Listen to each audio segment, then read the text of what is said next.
Many of you will remember this museum from our conference when we visited the Dance of the Whooping Cranes painting, or our special evening fundraiser event to view the Audubon collection when it was on exhibition at the museum. The historical paintings that Zach will be sharing with us today date as far back as the 1880s and showcase the area around Cross Creek. Drawn to the area's natural beauty, artists captured its rich flora and fauna with remarkable detail, preserving a visual record of Florida's past environment. Zach, thank you so much for being with us. All right, great. Thank you so much. So it's very exciting. I live like 5 minutes away, so it's pretty awesome. I literally live on that street, but all the way down the other end. So I'm very excited. I'm very honored to be here as well. And I love talking about Florida history, and I love talking about Florida historical landscapes, because that's one of the things that I do at the museum. I've been with the museum not that long, kind of a short while, 34 years. I was 10 years old when it started. When I started there, it was that tall. I'm kidding. But I saw the museum grow from 45,000 square feet, which was an average size museum at that time, still is, to 130,000 square foot museum today, one of the biggest in the state. So I've got some exciting news to share. I got some pretty cool objects to show you as well. So one of the things we're going to be talking about is art, science, and history, because we are an art, science, and history museum. So I'll be combining all three, and we'll be finished around 5 o'clock. So I just want to... I'm kidding. I'm kidding. Now, find my clicker here. I was told to stay in this region here of the Cross Creek area in here, so we'll do that. So anyway, anybody born and raised in Florida, raise your hand. I figured there'd be a lot here, yeah. So technically, a lot of historians classify, if you're born and raised in Florida, you are a Florida cracker. So I was born and raised in Florida, but I was born and raised that's really known, very well known for crackers, Coral Gables. Not very cracker-like down there. So that's pretty funny thing I saw where somebody said, yeah, if you, what does a cracker live in? What type of a house? Anything that a cracker lives in. Well, any type of house that a cracker lives in is a cracker house.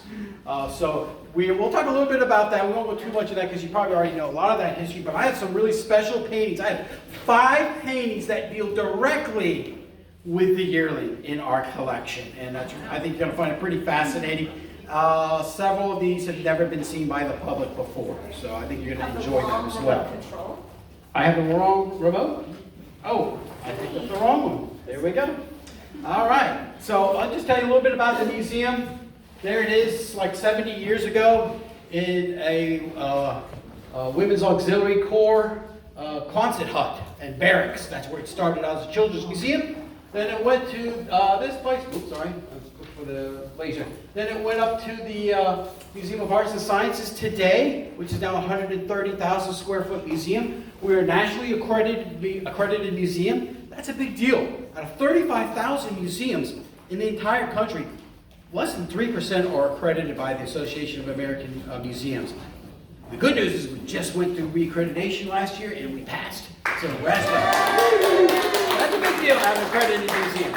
We're also one of the first Smithsonian affiliates in the state of Florida as well. And something that makes our museum very rare is we do all 3 disciplines: art, science, and history. So we have exhibits on all 3. So which is pretty cool. We had Megalodon, we had the Audubon exhibit, which was the biggest in the state of Florida. We have one of the largest collections in the world now, believe it or not. We have about 150 Audubons, original Audubons that we have, which is really exciting, including the whooping crane, which is awesome as well. And then, we have planetarium and, all different types of incredible collections, one-of-a-kinds as well. But the museum closed 2 weeks ago for 2 years until we build this. So the museum is going to be the new museum. Cici and Hyatt Brown have raised an incredible amount of money, basically hundreds of millions of dollars, to build a new museum. We have a huge collection, 33,000 objects that are accessioned, and my job going forward from now is research and examining the collection and packing up 33,000 objects getting ready to be moved. And we have to take down all the old exhibits, and we're working with all types of all types of other curators as well, and organizations, and that's architects. That's going to be the new museum. It's going to sit on Nova Road, which is quite amazing. That planetarium is in the center right there. So how's that work? Here's what happens. We take everything down. It all gets professionally packed up. It stays in the old building. When the new building is built, we move everything over. It gets all set up. It'll be a whole new experience. And then eventually the old building completely knocked down, completely. And we'll hopefully go back to Forest. It's the same location? Basically the same location, just moves out to the front of the road, next to the Cici and Hyatt Round Museum. So there's just a couple pictures of the architects. It's going to look a lot like that, believe it or not. There's like the driveway when you come in. So if you'll have to have your conference there when the new building is open at some point. 2 years from now. 2 years from now. So currently there is the Cici and Hyatt Brown Museum, which sits out on the road right now. The new museum will connect up to that museum. And is it going to stay open during the closure? It will not, because the new building will go right next to it, and they have to tear up the parking lot, and they have cranes, and it's going to be a total mess. But anyway, that's what's going to happen. This will stay open. This is the largest and most significant collection of historical Florida landscapes in the world. There's a collection at the Harn now, but it's not as big and it's not as significant as this collection. Cici and Hyatt Brown, they own Brown & Brown Insurance, which is the 5th largest insurance company in the world, and they've been collecting historical Florida landscapes for about 25 years now, and have collected some 3,000. They've donated 2,000 of those paintings so far to the museum. And they have 1,000 more that they're going to donate, and they've donated almost 100 of their original Audubons to the museum as well. So we own that collection and house that collection. And some of those will rotate. When the new museum opens, we'll have a section of those, or a selection of those that will rotate in and out of the new gallery. But anyway, that's the Masterworks Gallery.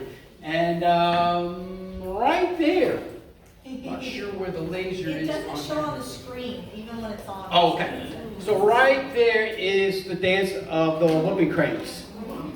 It's currently on loan, but it's been on loan for 10 years. And I would imagine it's going to be given to the museum. That is Cici Brown's favorite painting. That's the painting that she loves. It was bought in 2006 at Christie's. It was owned by Julia Scribner for many, many decades. And we're going to be talking about that painting here extensively. But these are some of the best landscape painters really in the history of the world. They're from all over the world. They won all types of awards. They've had all types of exhibitions in their history, these painters. We have painters from Japan, and Russia, Switzerland, Austria, you name it, even Florida-born artists as well from historical times.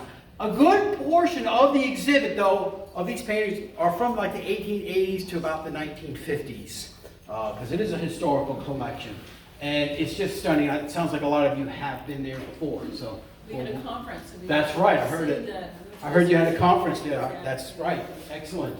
And then, so how I found these paintings I'm going to be talking about from the yearling is after the Audubon show left, I was in charge completely of the next exhibit, which was called It's a Ship Show, which were ship portraits. Right, you don't want to mispronounce it, okay? Sure. It's called It's a Ship Show, the Florida Maritime Canvas. That's what it's called. So I said, the chief curator said, hey, Zach, can you put together some type of a history painting show for us? And I went back, I said, listen, there are a lot of paintings in our collection of about 2,000 of ships. And I said, let's do a ship show. And I had mentioned to the director, I said, hey, we're just calling it, we got all types of titles, but I said, just, privately in the back room where the curatorial offices are, we're calling it It's a Ship Show. And so I mentioned that to the director, and then she laughed, and a couple days later she goes, we're going with It's a Ship Show. And that's how it worked out. So as I was going through the ship show, the oldest paintings were ships at harbor in St. Augustine. It just closed when the museum closed 2 weeks ago. It was up for about 8 months. And then there's sailboats, boats that talk, artists love to paint wrecked boats, so there was a whole gallery on wrecked boats. And then there was small craft boats, you know, like dinghies and canoes. And then there were 2 paintings in there from the yearling from the storyboard artist. And it turned out we had a lot more that when we went through the database, I said, oh boy, we have 5 of this gentleman's paintings. He's the actually storyboard artist for the movie. And that's what I'm going to be showing you as well. So, all right.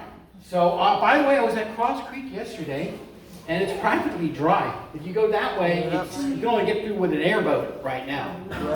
So why was I up in that area yesterday? I was dropping off a bunch of fossils to the Florida Museum of Natural History in Gainesville, because we're trying to return everything that we borrowed, and we had some of the fossils on display, and it was returning. So there's the beautiful 2 feet to 8 feet deep Cross Creek that goes for a mile. It's about 2 feet deep right now. In some places, it's a ½ inch. That's right. If you go that way under the bridge. But it is very scenic and very, very beautiful, connecting those 2 beautiful lakes together that make up this incredible area that is, you know, it's the type of area that you go to.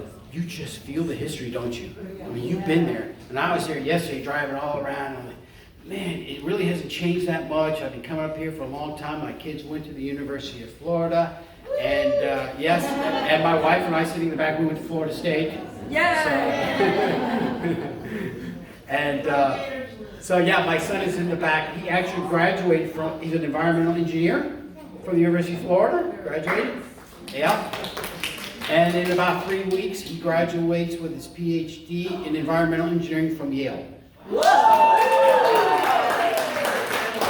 And he works on carbon capture and the cleanup of brownfields that have been polluted with heavy metals. He's got a whole new process that can change the whole fate of the earth of polluted brownfields. So we're very proud of him. So he's here today. He flies back tomorrow to go back. So very exciting news, because we, growing up, we did a lot of environmental stuff with the kids, and they both are in that industry. All right, so what is a cracker? As I said, well, really nobody knows. A lot of times it's with the whip, but that's not really true, because even in Spanish times, they were using the term cracker. Anybody who was not Catholic or Spanish was basically called a cuacero or a cracker. So any Protestant living in Florida, they were already using that term. It's very romantic to say it's the cracking of the whip, or maybe Jimmy cracked corn, cracking corn, but nobody really knows. There's like 12 theories on the origin of the name. I don't know if you knew that. 12 different theories. So, and it's not an economic condition. So a lot of people associate, Florida crackers or Georgia crackers as an economic condition. In the Gilded Age, 1865 to 1900, a lot of these cracker cowboys were here. There were about 125,000 people in the state, but 750,000 cows. Now you see the rise of the cracker cowboys. But what's interesting is that some of the richest people were the cattle barons. And so it's not necessarily an economic condition, although a lot of them were poor, but not all of them were like that. Scots-Irish, so these were people that came over lots and lots of decades from the lowlands of Scotland, and English people who were living in northern Ireland, in the Ulster province. They all came over decades after decades. It wasn't one just big swarm that came over. They came to the backcountry of the Appalachia and Kentucky. They came to Tennessee, the Carolinas. You probably already know all that. And then eventually into Florida, because once the Spanish were gone, the Florida was really kind of wide open. And most of these crackers just squatted on land that wasn't theirs. And of course, we have squatters' rights as well. So that's basically rootless people. And it was a culture. There is a marsh tacky. They had very small ponies. I love those little marsh tackies, very rugged horses for rugged environment in Florida, because Florida's very tough. It's tough on your hair. My wife will tell you that. It's tough on your skin. It's tough on plastic. It's tough on your cars. Imagine living in the big scrub or anywhere in Florida. It was a very, very hostile place to live. So these folks were the key cultural significance of these folks. They were self-reliant, rugged self-reliance on themselves. That was one of their key signatures. Expert herdsmen, close ties to kinship, tended to lawlessness, right? The law went on hand, fighting. There wasn't really a whole lot of sheriffs around, and the sheriffs were probably crackers themselves. And they tended to move around a lot. They were very nomadic people. Made home goods, raised livestock in simple box-style homes, which we can still see some of those around today as well, if you know where to look. I love old Florida. As I said, I grew up here in South Florida, and then I've lived all over. In order to understand NCY, you have to understand his teacher. How many of you know anything about his teacher? Okay, well, good. That's all right. Good. One person in the corner knows about his teacher, Howard Pyle. Howard Pyle is the father of American illustration, and in around 1881, he became very famous for a book, and then of course a movie we all love, The Merry Adventures of Robin Hood. And he was an expert illustrator. Matter of fact, all the painters in this 1880s, 1890s, early 1900s, in our entire collection, they almost all started out working as illustrators. And then they cut their teeth on that and then moved to landscape or portraits. But in this time period, in the 1880s, landscape is what's really popular and important. Portraits have already fallen by the wayside because of photography. So anyway, Howard Pyle lived in Wilmington, Delaware. He had a school of illustration. It was called the Howard Pyle School of Illustration. The guy was pretty creative. It's kind of a so-so name. He loved images. He was really known for images of pirates. So we had a pirate exhibit, and that image right there greeted you in our pirate exhibit that we had for years, and that's a Howard Pyle image. So the image that you have of pirates, being these kind of flamboyant, fancy dressed guys, all comes from Howard Pyle. And that's still, we have that today. Most of them only had one pair of clothes. And by the way, your history teacher who taught you about pirates was really not very good. His name was Walt Disney. And most everything about pirates is fake, especially the clothing. But anyway, he had this image. He had a school in Wilmington, not Chadwick Penn. That's where N.C. Wyeth is going to cut a lot of his chops there. So he had a student named N.C. Wyeth, right, Newell, and he recognized this guy had an uncanny talent for drawing. I mean, just off the chart. So much so that he could go to the school for free, which is pretty amazing. He taught him for free. They became really close friends. And what's going to happen is that NC is going to adopt his style and carry the torch forward of his style, which is high drama, great detail to composition, vivid color, lots of great storytelling. So he's going to carry that, and realism, romantic realism, signature style.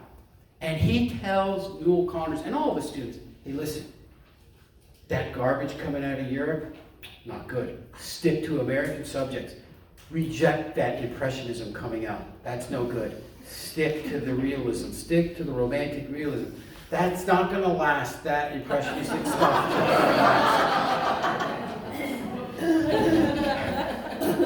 So when he dies, I think he started, 1907 or 6, Newell is one of his students.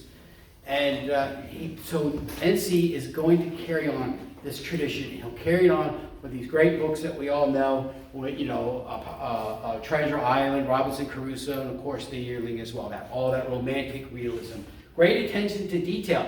The basic, you know what they did? They basically were taking like these children's books and these illustrations, and they were raising them to a fine art. So they were putting fine art basically in these books that were meant for teenagers and students and young kids.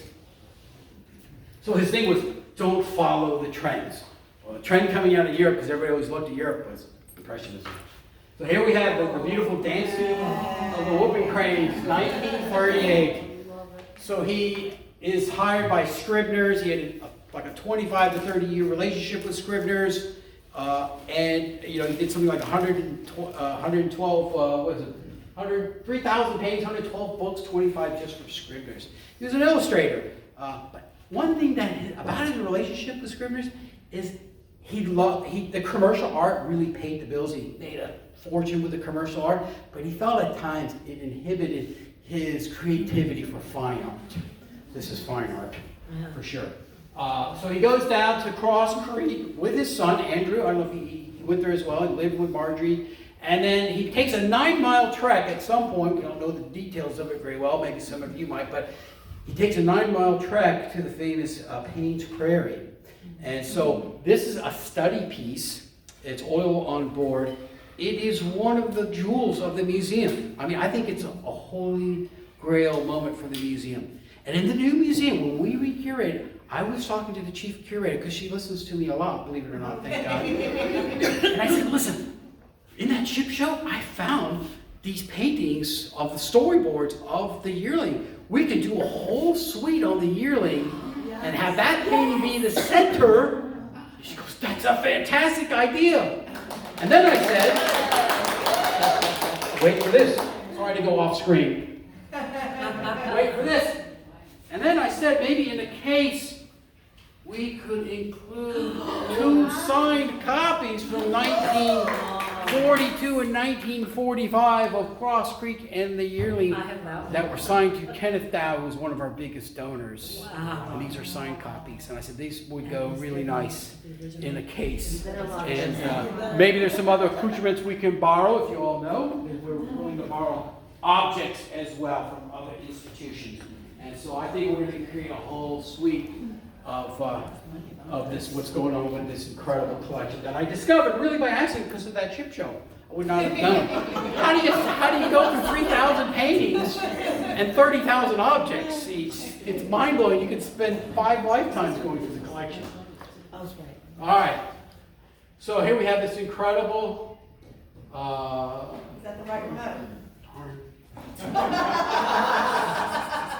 They're mimics of each other. They're clones. So what I'm going to do is I'm going to take this one. I'm going to put it way over here. Yeah, put the TV one away. We'll have fun with that one later.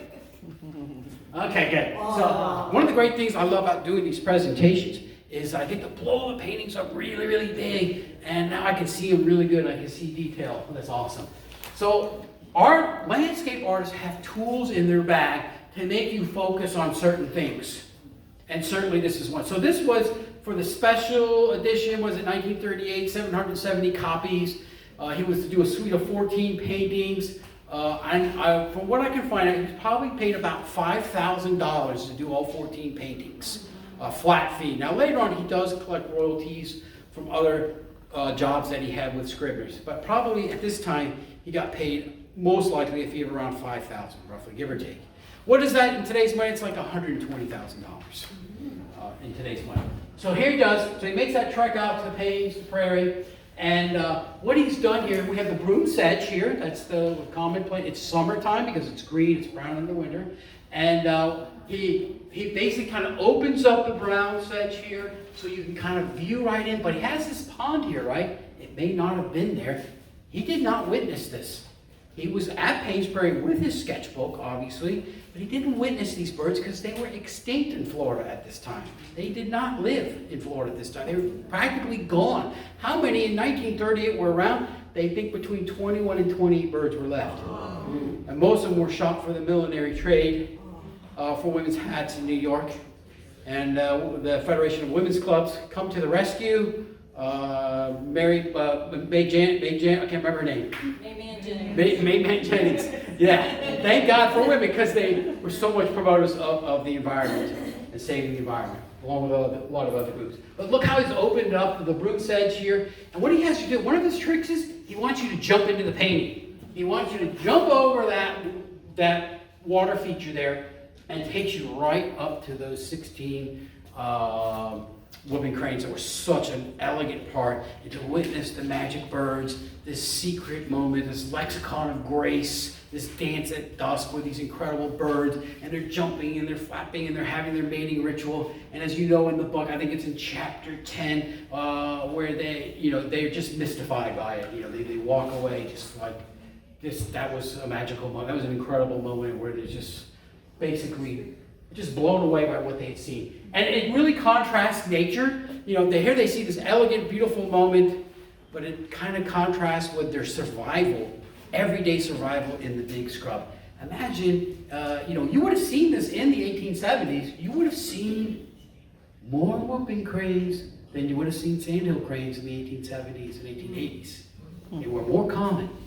But then they obviously were being shot all the time. And this is the largest crane in North America. Stands at 5 feet 9 inches full grown. Holy cow. The average height of an American male is 5 feet 9.5 inches. So I'm just under that. And so it's almost the height of basically your average American male. Really quite amazing. And so these artists, when they paint landscape, they usually tend to paint in what's called thirds. So they have the foreground as a third, where you have the reflective water, and then you have the midground, which is where the birds are, and then way in the back, maybe that's Baxter Island or Pat's Island, whatever you want to call it, and we don't know for sure, but you have some type of raised ecosystem in the back. That, along with the clouds, that's the top third of the painting, the far background. And so you're really focused through the brush, over the pond, right to the birds, having this secret ritual that few people get to see. And by the way, their trachea is 5 feet 1 inches long at full grown. Well, how do you get that inside the bird? Well, it coils inside the sternum. That's how it does. And it helps with that call that will trumpet miles, really. Mating call, warning calls in unison as well. They usually pair for life as well. So the good news is today there's just shy of 1,000 birds now today of these birds, and there's only been 2 birds sighted this year in 2026. So they tried to do a reintroduction at Payne's Prairie, and that didn't go so well. They ended that a few years ago. They just were not surviving as well. But last year in Arnasis National Park in Texas on the Gulf Coast, they had the largest flock there of about 550, which is pretty cool. So when the babies are born, they do not know how to migrate. They have to be taught that. It's not innate on them as well. So anyway, this obviously becomes one of the masterpieces of that whole suite of paintings here. And you focus on those beautiful white tall birds. And you can see the broom sedge going all the way across Payne's Prairie. His signature is right down here in the bottom. You really can't see it. So I was there yesterday, as I said. I was in the area coming back, and I took this Payne's Prairie. So it's got an interesting history for sure, and it formed about 10,000 years ago, but in its current ecological form, it's probably about the 1800s right now. And so it fluctuates between savanna and a marshy system, and sometimes even a full lake. So Payne, where does the name Payne come from? So Payne was a local Seminole chief in the area. He had a village there, and that's why it's called Payne's Prairie. In the War of 1812, he was involved in that because the War of 1812 in Florida was called the Patriots' War, where American militia came in and tried to wrestle Florida from Spain. They attacked the fort. They attacked a lot of the area in northeast Florida, and the Spanish had the Seminoles on their side. The Americans didn't realize that. Well, they came in and they attacked his village, and he was shot and killed in the War of 1812, was King Payne. His father was Tuscaloosa. That was his father. And then Micanopy, you'll see that name a lot. He was a Miccosukee chief, but he didn't live in the area. He lived like 80 miles away, but he controlled a huge region. Osceola was like his sheriff, his police, head of police sheriff, if you want to call him that. He wasn't a chief. And so Micanopy, the reason they named the town Micanopy was because to appease Chief Micanopy, well, let's all get along and we'll name the town after you, type of thing. Didn't work out very well. Probably the driest I've ever seen it. I go up there a lot, and it's probably the driest I've ever seen it. So in 1774, when William Bartram came through, this was already on maps, but it wasn't called that. It was called Alachua Lake. Alachua is a Creek word, means to the sink, because we know a sinkhole opened up in the bottom of it and swallowed up the entire lake in like 2 weeks. In 1871, that sinkhole becomes clogged with debris, and then it fills back up. So much so that the lake is now, in the center, is 20 feet deep. And steamboats now are going from Gainesville across down to Micanopy. carrying goods and passengers. Otherwise, before you had to go all the way around it. And then 20 years later, the debris clears out and the lake drains again in 2 weeks. And then we're back to this savanna-like, marshy-like environment. 9 miles long, 8 miles wide, 22,000 acres is this former Lake Alachua or Alachua Lake, Page Prairie. Beautiful place. When I was here, this guy came out my car. It was really funny. And it wouldn't go off. I started the engine, it didn't scare off or anything like that. I had to put the wiper on. No, I'm kidding. I didn't do that. I didn't do that. Anyway, so basically limestone underneath. So here we come to storyboard number 3. This is a man named Duncan Gleason. So he starts out as an illustrator. At 14 years old, he's already a professional. He's a lot like NC. He has this incredible gift for drawing that Howard Pyle had seen in that gift that NC had. So Duncan Gleason works for a very famous movie studio called MGM. And he works in the matte department, doing background scenes. And if you've seen the movie, you'll see some scenes are on location and some are done on a sound stage and he probably painted some of those background scenes on those sound stage here. So I found this scene here. It looks like Jody, and when he's running away, maybe he's out on the St. Johns River or Lake George, and he's showing this incredible struggle here. This is kind of an impressionistic scene here. Gleason lived in 1881 to 1959, very academically trained with all these different schools. USC School of Art, Mark Hopkins Institute of Art, Chicago Art Institute. These are bigwig places here. He also, there's his mug right there. All right, young guy right there. He also, by the way, it's pretty crazy. He was an Olympic gymnast and won 11 international championships on the rings. And when he wasn't doing storyboards and matte paintings for MGM, he painted ship portraits. And so that was his first love. He was a great sailor and a great yachtsman as well. And so here he's got this scene where he looks very forlorn, he's exhausted, he's tired, he's had no food, he's had no water, rays of sunlight are coming through, and he's out on the river somewhere struggling for survival because he feels like he's been, obviously you all know this, he's been betrayed, and this shows the scene. This scene is not in the movie, at least the one that I saw, it's not in the movie, but the reason they did this, in the 1930s to the 1950s, golden age of Hollywood. You may not know that. We're not living in a golden age of Hollywood today, but that was the golden age.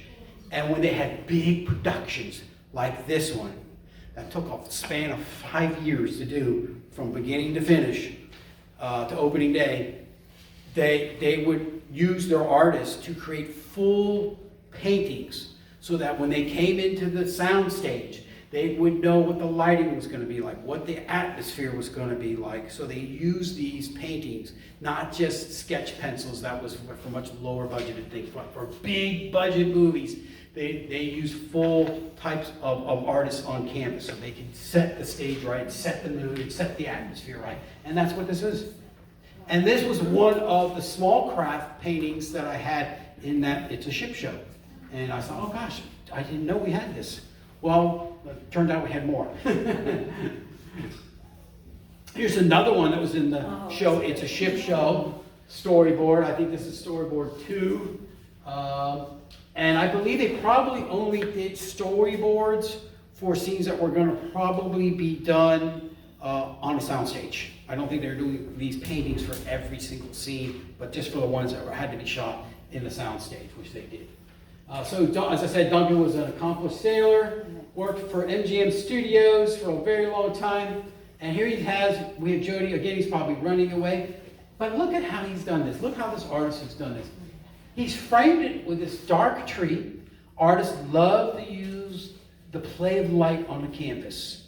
And so we have dark tree here, a dark tree here, and that frames him. We know the direction he's going with the flow of the water. Not that much of a background. It's not very detailed. It's fairly impressionistic in the background.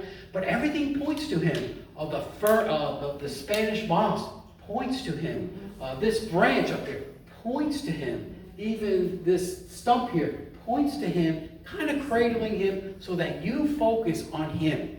The artist doesn't want you to fall out of the painting. If you didn't have this tree here, you'd fall out of the painting. If you didn't have that tree there, you'd fall out of the painting. So he's basically cradling Jody here on his quest to probably, would presume, run away, and everything just points to, and then you have this raking light that's coming in from the left and hitting his backside here, and then you have dark here, the use of dark and light.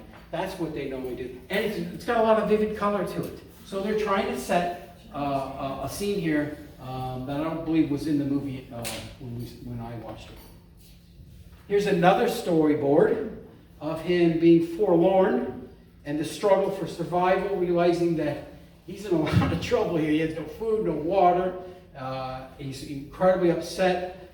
And here we get this whole dark, kind of eerie forest scene is cradling him.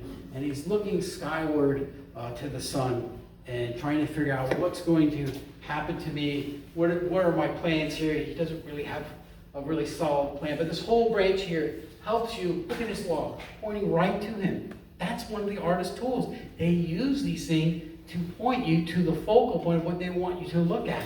So, and again, all of this, even these splashes of color, are all pointing to him, the focus on him. And again, his backside is dark, but the front side of him is lit. So we have the use of a lot of dark and light. The background is not very, it's very impressionistic, just kind of an impression of a background. And he's heavily in the foreground, resting on this limb that has fallen over. And that's what they're trying to set here, an eerie feeling of danger and survival. And what's going to happen next. And then here's another scene where he's headed towards the kind of burnt out, dilapidated cabin. Again, that's not in the movie. But look at the splashes of light. Literally, it's almost like a spotlight in a sound studio coming down on him right here to highlight him. And the artist is showing you the pathway to the dilapidated building. You know, all through the frontier and Florida frontier, you would see dilapidated buildings back in that time period as well, because a lot of frontiers just packed up and left, and these farms failed. Framed by another dark tree here and then another dark tree here as well. And so the pathway is lit. His pathway, he's bedraggled, and he's trying to find some hope in his life, and he's headed up here, and all of a sudden, you could see his hand is out like that, and he's like, I can't believe everything is going wrong that possibly could go wrong. Splashes of color here, framing the grass here, again, kind of frames him as well. And then you get this kind of Florida, almost like, who kind of copied that a little bit was the Highwaymen. Kind of copied that sky. You see that sky a lot. Of course, they didn't know about that back then. But anyway, look at, again, the branch. It all kind of creates this whole circular thing of what you want him to focus on. If you take those trees out, the whole composition changes, right? The whole composition changes. So all of it is about framing and having you enter the painting. You're basically focusing on him and then watching his trip up to his life journey up to this cabin. Here's a scene that was in the movie. These last ones have never been seen. They've never come out on display, so nobody's seen them ever. Hopefully you change that. We have these, yep. They sit in storage on racks. So we have these huge, like racks. They look like fence posts, but they go all the way to the ceiling and you hang them. And so we went through the database and we found out that we had 5 of Duncan Gleason's paintings, storyboards that they bought at auction. So what is he looking through at the corner? In this painting here? Window? Yeah. Is that he looking through a window or? It's a landscape painting, so if you see in the movie, this scene is almost identical. It looks so much like this, if you remember the movie. The thing that's different is they're flipped around, and then Jody and the fawn and the yearling are basically an afterthought in this painting. So this is the community coming together for following when he dies, his friend, and again, this whole growing up, his first, encounter with somebody who was very, very close to him, that he's friendly with, that he he knows that had passed She's away. asking about the frame on the top right. That's my bad photography. See, it's across the left hand. Oh, good. That is the actual frame that frames the painting. Zach? Yes. This looks a lot like the N.C. Wyeth illustration. So is he using N.C. Wyeth also in creating these storyboards, or? I don't know. Yeah. This looks a lot Yeah. like that. It really does. He probably is looking at the book and the illustrations in the book and trying to match that. And again, what they're setting is a different art form. They're setting the art form for a movie. These are working documents. This is not supposed to be fine art that gets sold. This is just working documents. And I tried to figure out how many of these, they didn't keep records back then of this. So this is basically a work, all these paintings by Duncan are all working documents. And the fact that they survived are pretty amazing. And I cannot find out how many they did. Nobody knows, at least to this day. Again, so we have them walking here. They're not very descriptive. We do know who they are because we know the book. And then we have trees here, again, that frame it, a splash of light right here, actually kind of pointing to the people here. And this is a very short scene in the movie, but they seem to be moving and they flipped it around. And it looks a lot like that. It's really quite remarkable. That's Duncan Gleason when he's not doing his commercial artwork of being a matte painter for MGM. He paints landscapes, and of course he loves to paint ships and ship scenes. That's what he does. He's very accomplished at it. He's very good. They hang on these racks. So sometimes I have a hard time photographing these things on the racks. So that's how we hang and store these when they're in storage on these racks. You see part of the rack here. There's the storyboard for the yearly movie, 1946. It says, I'm not sure if that's the right date or not. Let's talk a little bit about the big scrub. This is the biggest scrub in the world. I don't know if you know that. 660 square miles, 440,000 acres. It's the largest concentration of black bears, and it formed about 1 to 2 billion years ago. So Ocala and the ridge where Lake Wales is, those were the first islands to come up out of the ocean. And so they were raised up, and then lots and lots of sand over time got piled up, and that's where the big scrub makes its home, on that really poor, rich, dry soil. And so it's basically like an uplift. It's called the Ocala uplift. So when you go to the big scrub or the Ocala National Forest, you're basically almost called the Ocala uplift. Think of it in what a geologist would say, it's like a slight warping of the crust, and it kind of lifts up. That's how those islands came out of the water. So Florida emerged out of the water about 35 million years ago, and that big scrub was some of it. They were isolated islands, and those plants and animals evolved on there. And you have a lot of legacy animals and plants that are still there as well. So now, if you see any patch of the big scrub, that's only probably decades old to 100 years, because although that system has been going on for 1 million to 2 million years, the way it is in the present form may only be decades, because fire is constantly resetting it. And if you don't have fire, bad. That's very bad. It needs fire. A fire to the big scrub is like us getting a nice back rub or back massage, right? They just love it, and so they thrive on that. If you take that out, the big oaks just take over. So here's Herman Herzog, one of the most famous American landscape painters in the world. And he came over from Germany when he was about 31 years old, escaped the Franco-Prussian War with his family, settled in Philadelphia. He was already rich and famous, had very famous clients, pretty wealthy guy. And then his son is I think he's a chemist. And he takes a job at this new university called the University of Florida in the 1890s. And he comes down and he's a professor there.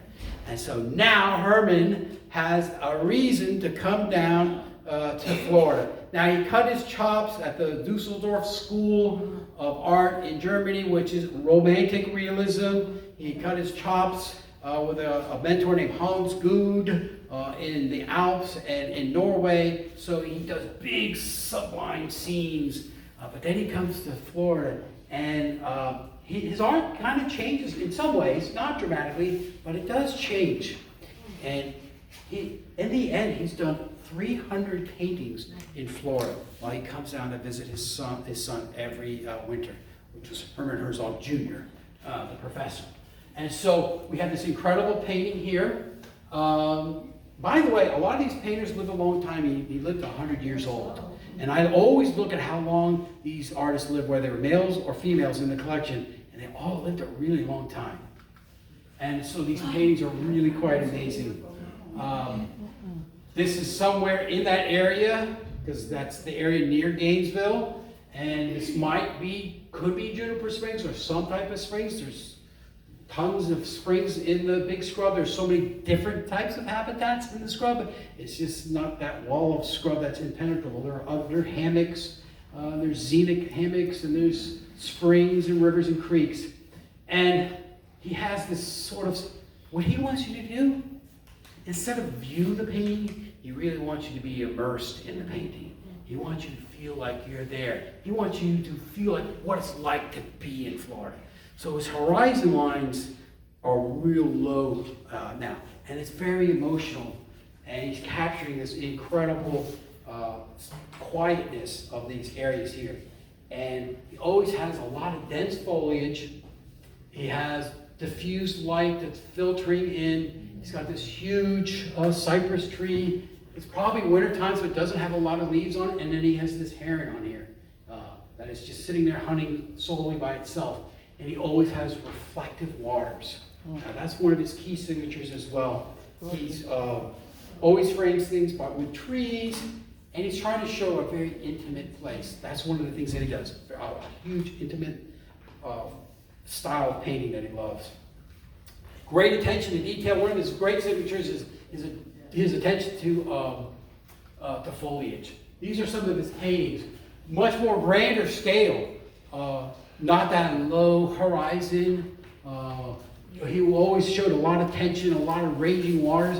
But in Florida, it kind of changes. He's showing quiet, intimate spaces. And you're immersed in this exotic jungle. That's the thing about it. Almost all of these artists came down here. Like NC was an explorer himself, loved to explore. Makes sense why he would like to go to Payne's Prairie. But these artists all came down here for the same reason everybody did. They loved the exotic nature of Florida. They loved the sunsets, the sunrises, the oak trees draped with Spanish moss that looks, just so exotic. Because they didn't see that in Maine and Boston and New York. So it must have really just kind of blew them away. Yeah, a lot of times we'll have a raking light that comes in as well. Hits the palm trees. There's some of his European work. That might be Niagara Falls, I don't know. But quite different. And then here's this painting. Is the size of this entire screen. It's one of the biggest paintings in the collection. It's massive, that size. It takes 4 people to move and hang it. And this is a Fox in Gainesville, 1910. And then there it is right there. And one of the things that he does is he shows you, in around this area around Gainesville, he shows you, a soft, misty haze, that humidity. He was really good at capturing the humidity. That was really, really good, because he's experiencing it. Even though he came down in winter, right? It's 85 degrees in December. And again, he's got this tension. He's created some tension here because the fox has killed the bird's mate and is devouring it right here on the bottom. So your focal point really is kind of the fox here, and then moving into this misty haze in the background. And then the incredible details of the foliage and the vertical perspective that he's showing, but he makes that nice and light and bright. This is William Frederick Pascal. He came from England when he was a boy to Boston. He was a Boston painter. And his dad owned a print shop. Well, his son, again, had an uncanny ability at drawing, and his dad would hang up his drawings, his illustrations, in the print shop. And people were buying them. So you knew he was headed for a career in art, and he started out as an illustrator. And of course he did. We don't know much of his trips to Florida. They're not very well documented.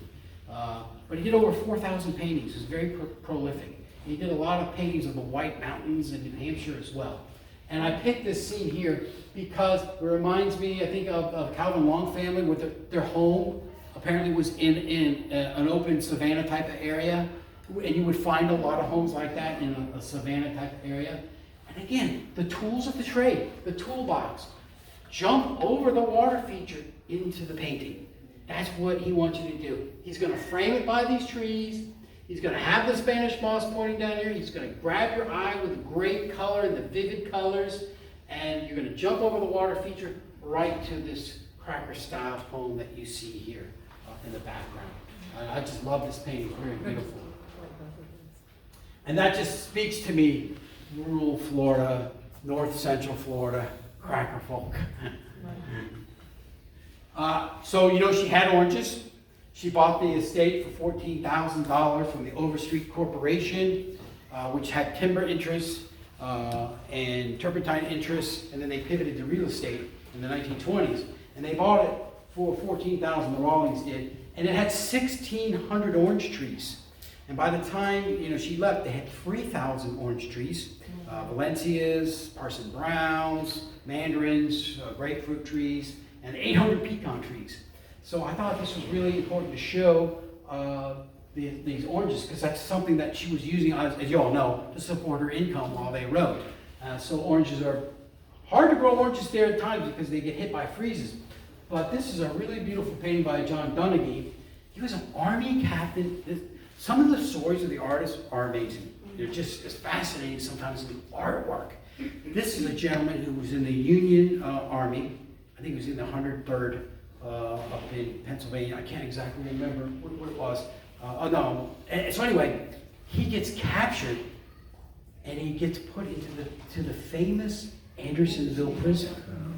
And he escapes. Wow. And then he writes a book about it. Wow. And then when he got out of the prison and the war ended, he developed a career in art, doing landscapes and genre paintings like this one. And here he is. This is quite amazing. And this is in the Mass Works Gallery. It actually hangs up. So it's not in the back storage area. And look. Is it perfect?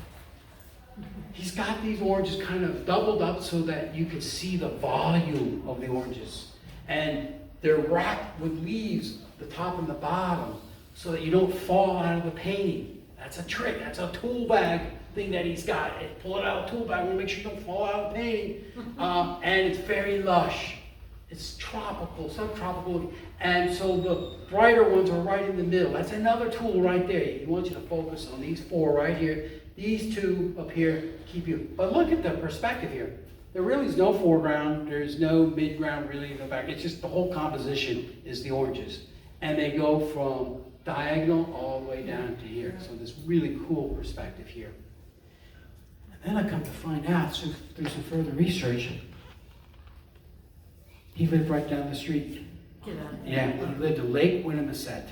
So when he retired from up north, he moved to Florida. This is a Yankee guy in the Union. He moved down here in the 1930s, died in DeLand, Florida, Lake Winnemucet, which is right down the road. Pretty amazing. How he would come back down to the south. I mean, you know about DeLand in the 1930s, it's kind of rough. Especially for Yankees who served in the war, I would presume. Who knows? Who knows? People find a way to get along at some point, hopefully. Anyway, so this is the last one, and this is the Florida Cabin scene by William Aiken Walker. I misspelled B-R-O-N. Bourne. That's what I was supposed to write. How come the spell checker doesn't pick that up? Anyway, I added this at the last minute. And he painted southern rural genre scenes of mostly African and freed emancipated slaves. And he was served in the Confederacy. And then after the Confederacy, he went all around the South. And he painted these genre scenes. And this is, this is cool. He would do scenes just like this in South Carolina. And then scenes just like this in Florida. The only way you knew it was Florida is the orange tree. That's how you know he was in Florida doing that scene. These were small compositions meant for tourist art, and he painted thousands of these genre, basically tourist art, like a take-home piece. It's like a postcard. Very beautiful, great detail, and he's showing these emancipated slaves going about their business, basically in a cracker house. This looks like a double pin, is what this would be, left and the right. Then it looks like to me, scrub in the background, impenetrable, some type of scrub in the background. I don't know exactly where this scene is, where it was done, but here's the kicker. When he came down to Florida, he stayed in a place, if you're from this area, that we all know and love. For 30 years, he wintered at Ponce Inlet. Down in the White Houses. At a boarding house called Bassetti House. And that's where he stayed. They're always asking us, you got any of these? Can we borrow some of these down at the White House Museum? No. Unfortunately, no. You have to have right conditions to follow the AM accreditations. So this was a really cool scene, and I find it fascinating that he came down here for 30 years. So he really is not far from the big scrub. So the last thing I'll leave you with is that the next time you drive over State Road 40, for all those who live in the region, please remember you're going through the big scrub, and you're literally driving on an old Timucuan trail from the coast all the way to Silver Springs, and then further over. Thank you very much.